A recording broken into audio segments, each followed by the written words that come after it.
Fairbanks to get top public school officials talking about what they can do to enhance education in the state. The Alaska Superintendents Association had several school administrators, superintendents, commissioners, and teachers statewide all together in their annual fall meeting today. Governor Parnell asks school officials to think about joining career and technical education classes along with standard high school classes. Parnell expressed favor for a system similar to Hutchinson High School's curriculum. Their students have on-the-job training while working to receive their high school diploma at the same time. We together established a path where a young person, in a much bigger way than we've ever done before, could get both, it's that dual thinking, dual high school diploma and skill certification, so they can leave high school and go right into the workplace.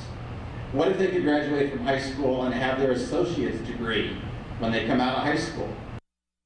Testimony was heard today in court for a man accused of armed robbery and theft. Jason O'Brien is facing 19 felony charges in the case.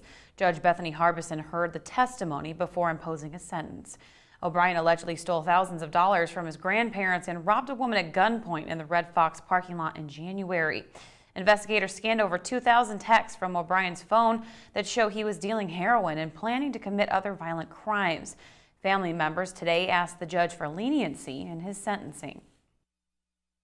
I don't know how he would respond. A lot of people respond. They go to prison, they come out a more accomplished criminal. So, you know, making a person able to come into society, be functional, be a positive contributor. Judge Harbison did not impose a sentence, and testimony will continue into next week. Officials with the Federal Office of Civil Rights will visit 4 University of Alaska campuses next week. The agency announced in May that it planned to review UA compliance with Title IX, which prohibits gender discrimination at institutions that receive federal funding. The agency said the process would focus on complaints of sexual violence. The Office of Civil Rights is reviewing 79 schools total. Officials will visit UA Fairbanks and take testimony Monday and Tuesday. Okay, when we come back, voters will decide between 2 candidates who will become a member of the IGU board. Also, it is time again to step into the kitchen at Gambardella's for Fairbanks flavor. I'm excited about that one. Stay with us. Welcome back to the Fairbanks Evening News. The Interior Gas and Utility Group, or IGU, was formed to provide low-cost, clean-burning natural gas to the largest number of customers in the Fairbanks North Star Borough. Next week, voters will decide between 2 candidates who will become a member of the IGU board. Mike Schultz has more. Lejeski currently is a realtor with RE/MAX Realty. He's a former Eagle Scout and has numerous degrees from UAF in economics and finance. David Palunas-Messier works at the Tanana Chiefs Conference as their rural energy coordinator.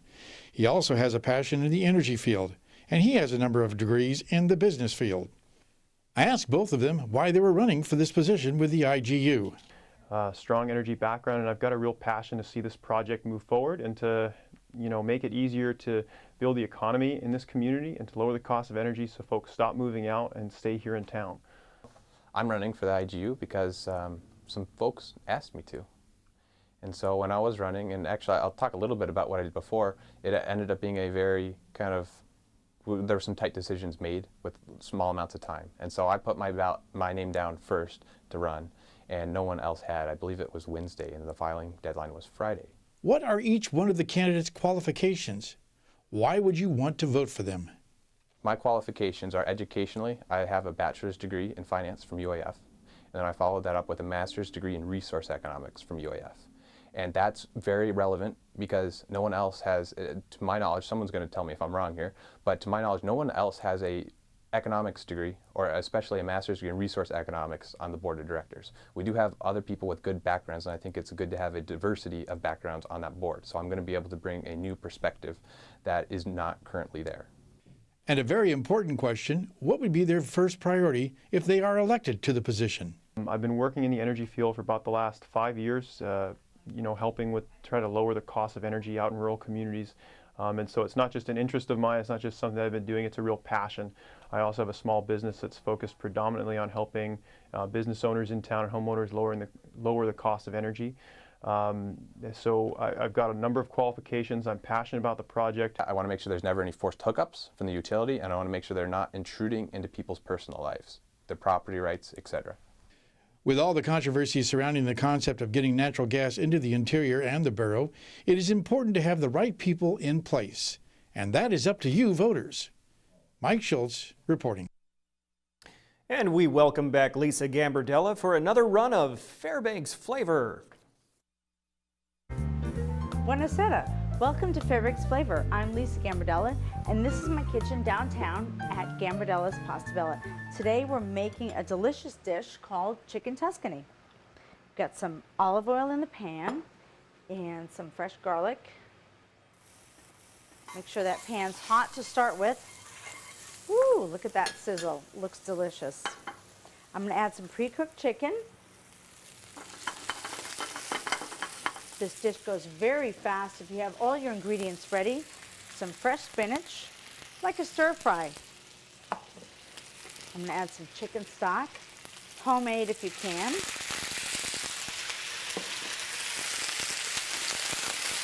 Wow, that looks great already.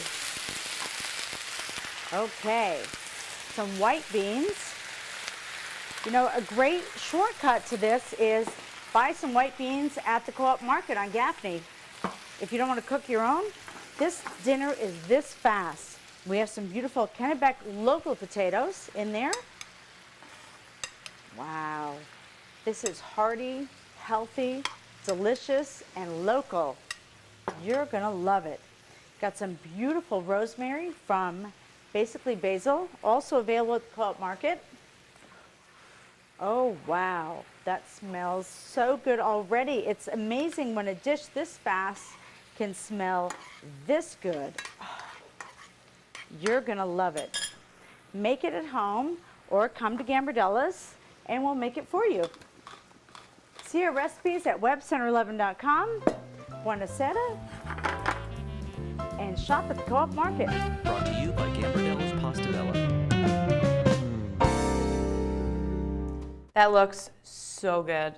Samples. Samples. Why can't we get samples? I would love it. Yeah. You know what else we love? Joe Cook. Yeah, but not as much as samples. Well, or sports. But we like sports, I guess. Yeah, he's coming up next, and he's going to bring you some hockey previews. The Nanoks and the Ice Dogs will be in action this weekend. Find out who they are playing and a lot more after the break.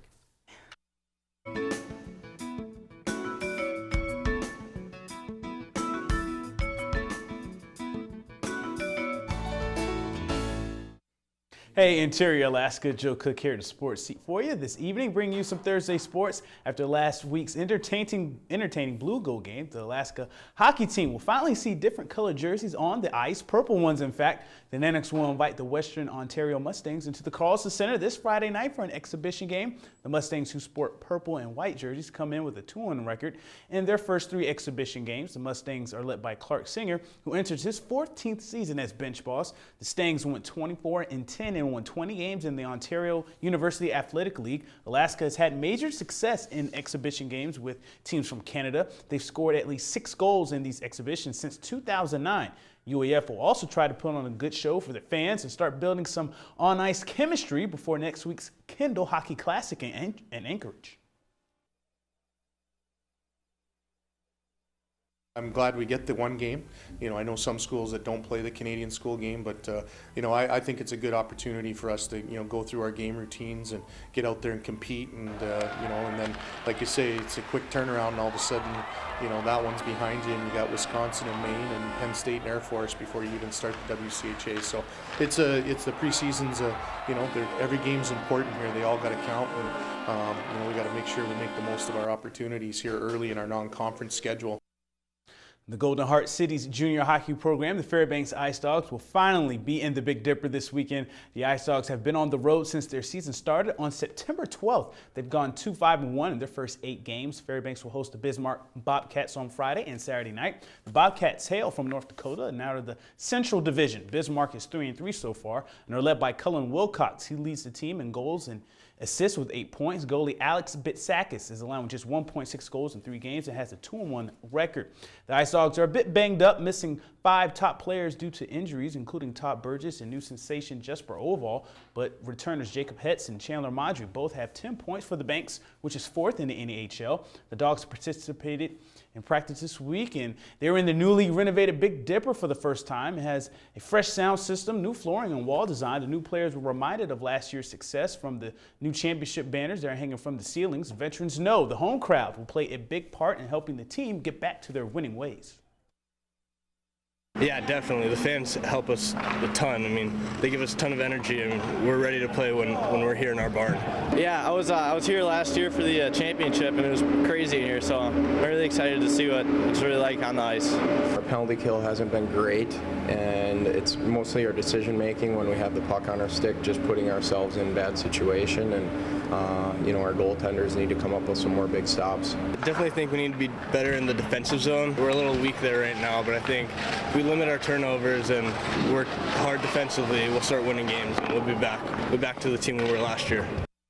The high school volleyball schedule will be beefed up this week. There will be games Thursday through Saturday featuring interior teams, and a couple teams from the Valley are visiting Fairbanks. Colony and Wasilla will face West Valley, Lathrop, and North Pole in the Thursday through Saturday schedule. West Valley will play Colony tonight and Wasilla on Saturday. Lathrop gets Wasilla on Friday and then Colony on Saturday, while the North Pole Patriots will host Wasilla tonight and Colony on Friday. The Colony Knights finished 5th in the state tournament last season. Now the Monroe Rams are eyeing double-digit wins to start the season without a loss, much like they did in 2013. The Rams are 9-0, and they will play Allison tonight in Boyle Hall. Then they will face Hutchinson on Friday night at Hutch in a big Aurora Conference clash. The Hawks have defeated Monroe in tournament play this season, but they are 3-2 in conference play with losses from Monroe and Valdez.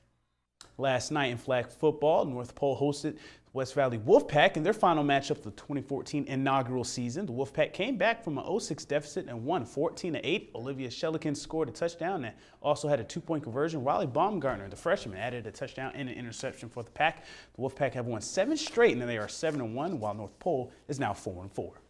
And that'll do it for sports tonight. Thanks for rocking with me for a little while. For more KTVF Sports, hey, we're everywhere. Twitter, YouTube, Facebook, the KTVF mobile app, and of course, Webster11.com. Mike Schultz is next with your full weather forecast, and we'll catch you next time.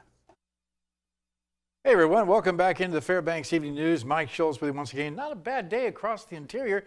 Lots of sunshine. We are looking at more clouds on the horizon and definitely some snow in the forecast. We'll tell you more about that in just a little bit. Our photograph night sent in by Ron Plummer. He was at Summit Lake and he was able to capture this beautiful shot there. Some rain showers in the distance. The snow hasn't quite reached the Summit Lake area, but it won't be long, especially this weekend too. What's going on as far as our almanac goes? Well, here's what the numbers look like. Our high today, 46, and right now 45. The low last night, 40. Record high up to 70 in 2003. Record low, 14 in 1974. The sunrise and sunset, about 11 hours and 4 minutes of daylight, and the barometer is starting to fall at about 2986. All right, here's what's going on and on our satellite and radar. As you can see, we're looking at, again, a lot of moisture coming up from the southwest, or southeast, I should say, and wrapping around this area of low pressure that's sitting here. This is going to be bringing us a good opportunity for snow starting tomorrow night into Saturday. We'll know more tomorrow, but right now it does look like we're going to definitely get some accumulation of some sort. And as far as what's going on across the rest of the state, well, the rains are starting to fall around the Juneau area, not quite into Ketchikan at 46 degrees for their high there, but only 39 at Juneau today. Otherwise, Anchorage checking in with 47 degrees. It was 49 at Kodiak Island, still some showers around there. Up and down the west coast, for the most part, cloudy to partly cloudy skies. The same up in the North Slope, Barrow at 32 degrees and partly cloudy. Lower 48 weather, here's what it looks like over the Pacific Northwest. Temperatures pretty consistent like they have been the last couple days in the upper 60s. Not as hot as it has been over Las Vegas and Phoenix, so things are starting to cool down there. Very warm around Dallas, 95 degrees. Showers in the Minneapolis area, 60 degrees. Thunderstorms rumbling over the deep south, 91 degrees in New Orleans, and Miami 93, well, New York only 68 degrees. And as far as our satellite and radar, you can see a lot of moisture moving in across the eastern half of the country, and some pretty good squall lines also developing with this area of low pressure. There's the culprit right there. More cold air coming in to reinforce that system, so looks like more storms are expected. But the good news is the high temperatures will return once again to the west coast. If it is good news, I don't know, because the drought they've been going through. It will be hot and less wind, though, so opportunities for fire is not quite as bad as at first thought. The overall outlook for later on this weekend is calling for the cold air to drive way on down south from Canada. Well, once again, warm temperatures over the western half of the country. Well, back to Alaska for tomorrow's forecast. Snow showers for Barrow and Fort Yukon, cloudy skies in Nome, and over the south central sections, the interior I should say. Looking at rain and snow at Delta, snow is likely in Healy with cloudy skies expected for Fairbanks. Over southeast Alaska, we're looking at maybe widespread rain expected from Juneau right on through Ketchikan. Over to the southwest, it looks like rain showers expected in Cold Bay, mostly sunny skies at Bethel, and also mostly sunny skies in the Kodiak region too. Over south central sections now, rain developing at Anchorage and Valdez, and cloudy skies in the Homer area. Okay, here's our weather fact for today, as next week we'll be resuming once again with the kids for kids weather. In 1989, Athens, Georgia received more than 6 inches of rain in 12 hours. You can imagine the flooding that was going on there. Again, thanks to Mount McKinley Bank for sponsoring our kids weather. And like I said, next week we'll be visiting with the kids from Chinook Charter School. So here's your forecast. One quick note, our road conditions for tonight, we're starting those back up again, thanks to Jose Body and Paint and the Department of Transportation. Icy roads on the Steese and Elliott highways, some slick spots, some slight light snow too. Richardson Highway, not bad, but mostly dry. Watch out for some icy spots. And Parks Highway looks pretty good.